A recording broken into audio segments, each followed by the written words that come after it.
Here's a story you have likely not heard about today. In Clayton, Missouri, a fancy suburb of St. Louis, 3 cars were firebombed overnight. Think about that. The attack reportedly targeted a Jewish family with ties to the IDF, and death to the IDF was spray painted on the road.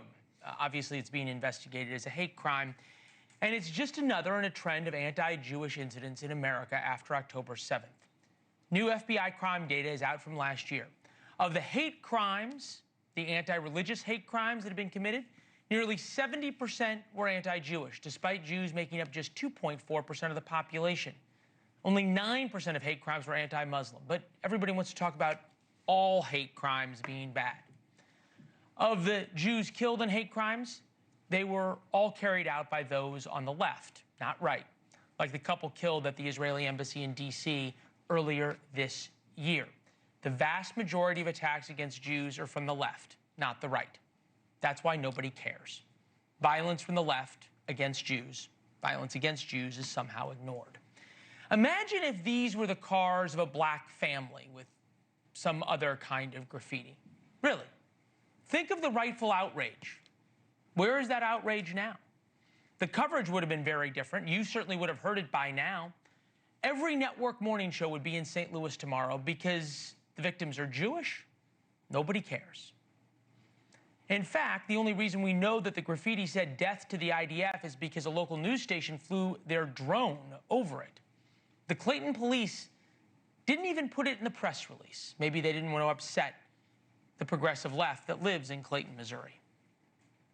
Firebombing Jews is what happened in Nazi Germany on the night of Kristallnacht, when Hitler Youth looted and burned Jewish businesses. It's pretty similar. Jewish businesses looted and burned. The cars of a Jewish family burned.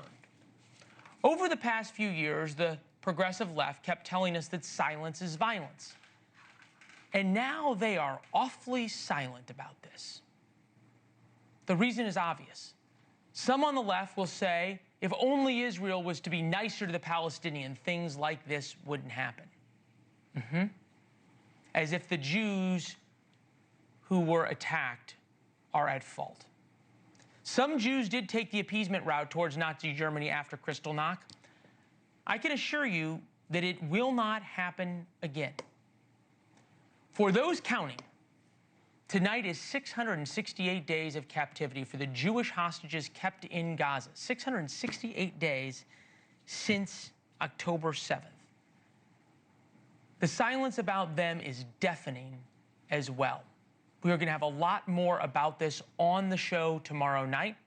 Thank you for watching. Subscribe below and download our NewsNation app right now on your phone, and you will get fact-based, unbiased news for all Americans.